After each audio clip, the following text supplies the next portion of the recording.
So if we move on then, that's our basic introduction on chiral chromatography. If we move on to history a little bit, it's a very brief history for UHPLC, primarily because the first commercial systems were only launched in 2004. So there hasn't been a whole lot of work done yet to this point. But the first important point to make is there is no difference between UHPLC, UPLC, and HPLC. In terms of the technique itself, all three of these things are exactly the same. They're all liquid chromatography. The pressures are obviously different. Your ultra high pressure, high performance systems are intended to be used at higher pressures, but it's the same mechanism for separation. And there's no difference between UHPLCs and UPLCs. They're both ultra high performance liquid chromatography systems. It's just a difference in the way different manufacturers began marketing their systems. UPLC is a Waters name. UHPLC is generally referred to by the other manufacturers. Now there have been additional steps taken between HPLCs and UHPLCs to minimize the effects of extra column band broadening, but that has more to do with the actual chromatography, not necessarily the systems themselves or how they perform or how they function. So the particle sizes were advancing, but the instrumentation was not. I went through the particle sizes already. The pressure limits for HPLCs were pretty much stagnant at 400 bar from their first commercial launch in the late 1960s until the early 2000s. As I mentioned already, Waters was the first to launch a UHPLC, their UPLC acuity system that could achieve pressures of 1,000 bar, which was a remarkable step forward and allowed now people to use sub-2 micron or superficially porous particles, smaller particles essentially, which naturally give you higher pressures. They could be now achieved on these new systems. And many systems that you can purchase now can reach pressures up to 12 and 1,300 bar, depending on the manufacturer. So if we look at some of the theory behind why sub-2 micron works, we now have instrumentation that is able to achieve the pressures that are needed to use these particles. It's really because of the Van-Deemter equation that that we get our improvements in chromatography. So if you look at your A term, your A term is your eddy diffusion. The eddy diffusion describes the path through the column which the analyte flows.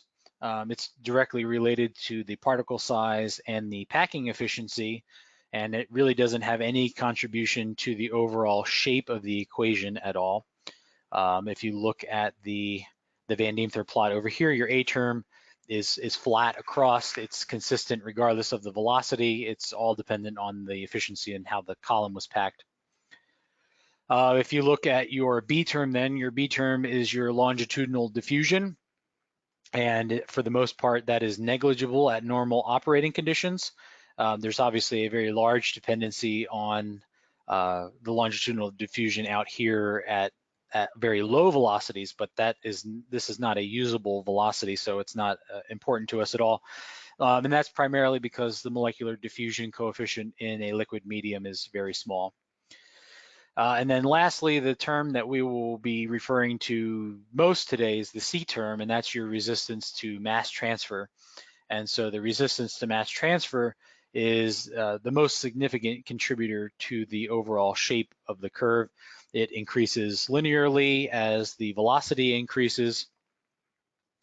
And depending on the particle size, the dependency on the velocity as a result, or excuse me, the result of the plate height in terms of the velocity is affected either adversely or favorably. So the measure of column efficiency is based on the effective plate height. So you want really small plate heights. So you want to be operating down more in this region as opposed to this region up here. Small plate height equals higher theoretical plates. Your optimum flow, your optimum efficiency is oftentimes still at a very low velocity, not a very usable velocity. So oftentimes what we will do is we will sacrifice a little bit of efficiency and will move out into a more usable velocity. Overall, it doesn't affect the chromatography too much, but it does help speed your method up so that you're not waiting forever to get your compound separated and screened. So if we look then, we compare our Van-Deemter equations for our different particle sizes. As I said, you want to be operating in this low plate height, high theoretical plate range. For our 10 micron particle sizes, there's this very steep dependency, and as you begin to crank up your velocity on your method, you're going to begin to lose your theoretical plates rather quickly. You don't have that happen as much for 5 micron, and 3 micron is definitely improved. But what you will begin to see when you start using your sub 2 micron, it's not always flat like this, but it's definitely flatter than the other 3 particle sizes. You can increase your velocity and you don't generally see any loss in the number of theoretical plates and the efficiency of the column. So if you have a separation and you're running at 1 mil a minute and it's a 10-minute method, for instance, you can probably increase your velocity by 2, decrease your method time by half, and still get the same kind of resolution as you would have on the slower method. And so it's about high throughput, getting more samples screened faster. This is where sub 2 micron really becomes an important tool in the chromatographer's toolbox for getting things screened quickly. If we go into some things to consider, I will start with some misconceptions that I've read about a lot. I've heard customers mention in talking with them. And one that I hear quite often is that smaller inner diameter columns are the best. You'll see a lot of columns coming in at 2.1 millimeter inner diameter. Daicel, we have columns that are 3 millimeter, and then of course your more traditional UHPLC inner diameters at 4.6. But smaller inner diameter columns are the best. It's not necessarily the case. This was a study that was published by Michael Dong in an article that he did, a review article. What you see here is this is just an Agilent C18 column. This is your 2.1 inner diameter column, your 3 and your 4.6 millimeter. And you can actually see your number of theoretical plates comparing the inner diameters is actually higher in your larger inner diameter column than it is relative to your smaller inner diameter column. Now, a lot of that has to do with heating gradients, which I'll touch on in one of the next misconceptions.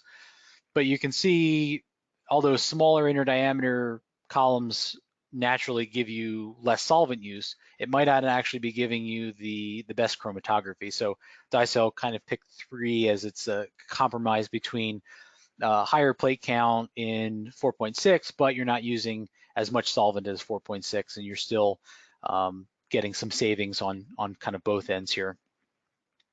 So I mentioned the heating gradients already, and so that's the next misconception. Longitudinal and radial thermal heating gradients are an issue. That's partly true, however, not if you have proper column conditioning. So this was a study that was done back in 2006, and it shows the difference in using a column heater versus a water bath. And in this case, it was an Acuity still air column heater. And it was a study at 25 degrees Celsius and 40 degrees Celsius. And you've got ACH, your heater, and WB, your water bath. So in all cases, you've got a better plate count when you're using a still air column heater. And that has a lot to do with the fact that the column heater kind of helps minimize the effect of the radial thermal heating gradients that results from using your shorter columns, your smaller particle sizes. The radial thermal heating gradients result in lower theoretical plates. So if you can figure out how to minimize the effect of those, you can essentially maintain your efficiency as you're pushing your column faster and faster. So the effect is quite dramatic when you get to some of these components like benzene and toluene. But the take-home message really is if you use the correct column temperature control, you can more or less minimize the effect that you would have in your loss of efficiency coming from radial thermal heating gradients. Now, the longitudinal thermal heating gradients actually don't have any kind of an effect on band broadening at all. In fact, a lot of times you will actually see your peaks sharpen because you're naturally, over the course of the column, going to be running it across effectively a temperature gradient. You will sometimes see a change in retention and in selectivity as a result of that increase in temperature. But there are a number of things that you can do to kind of counteract that. First off, you can use a longer column. And second of all, if you're running a method transferring it, say, from HPLC to UHPLC, and you ran your method on HPLC at 20 degrees or 30 degrees, just set your method for your UHPLC at 10 degrees Celsius less. And so it kind of overall counters the natural increase in temperature that comes with running at a higher flow rate and higher pressures. And then the last one that I'll mention briefly is that UHPLC provides higher sensitivity relative to HPLC. And that's also not true, assuming that you make a correction for the reduction in void volume that comes with your UHPLC. So this is from that same review article that Michael Dong published. This up top here is an Agilent 1200, and down below here is an Agilent 1290 UHPLC. This is a reverse phase gradient. It's the same sample on the top and the bottom. Only the bottom, which is your UHPLC, the overall concentration is adjusted based on the fact that you have a smaller void volume compared to your HPLC. And so other than the fact that you have these slight shifts in retention time, which naturally comes again from the fact that you have less void volume in your UHPLC, the overall signal intensity and the response is roughly the same, assuming you make that proper correction. So lower column void volumes result in higher peak heights. So just scale your sample accordingly, and you should obviously get the same response from both systems. So what sub 2 micron CSPs do we have available? As I mentioned before, we've got 39 different selectors. We've got 34 unique selectors. We have these 6 that are available. These 6 we have found in kind of our own studies, kind of cast a wide net over a lot of different types of compounds. So we have 4 amylose-based, our IA, ID, IG, and IH. And then we have 2 cellulose, our IB and our IC. So if you're going to be switching over from your traditional HPLC 3 micron or 5 micron particle sizes to your smaller sub 2 micron, you would want to make sure that your separation factors are the same, or you're at least not losing any separation efficiency by switching to these smaller particle sizes. So if we look at IA, for instance, we've got a couple of examples in normal phase and in reverse phase. This is alpha separation factor. So if you remember before, an alpha of 1 is considered separation, an alpha of 1.2 is baseline. So across the board, comparing your IA3 to your IAU under normal phase, you've got nice linearity, nice correlation, I should say, and your separation factors are either the same or actually improving. And the same is true in reverse phase as well for IA. If you look at ID, similar trend. You lose very slight efficiency or a very slight separation factor, but you're still maintaining baseline separation. For IDU in normal phase and in reverse phase, these were non-optimized methods, but you still have nearly baseline separation and good correlation between the sub 2 and the 3 micron. If we look at our Van-Deemters then, I was talking about Van-Deemter plots. If we look at our Van-Deemters as they apply to IA in this case, for 5 micron, you see a very typical looking curve. As you're increasing in velocity, you're beginning to lose some of your theoretical plates. Your plate height is increasing. So if we use TSO, as an analyte, trans-stilbene oxide. And we run this on a normal phase method, 9010 hexane IPA. You got a method of about 2 minutes. This is obviously a very good resolution, very good separation. Your plate count is just a little over 4,000 for 5 micron. Your flow rate is 0.4 mils a minute. If we jump to 3 micron, we can speed up our method, 0.6 mils a minute. We've cut our analysis time down to 1.2 minutes. And because we have our smaller particles and we have more efficient packing, we're now almost up to 7,000 theoretical plates. And making the jump one step further to sub 2, we can now increase our flow rate by 4 to 1.2 mils a minute. Our plate count is now approaching 8,500, and we've reduced our method time by 75% compared to the original 2 minutes for our 5 micron. So the savings, not only in time, but in solvent usage as well, are pretty obvious when you look at comparing these examples with TSO. And the same is true with ID.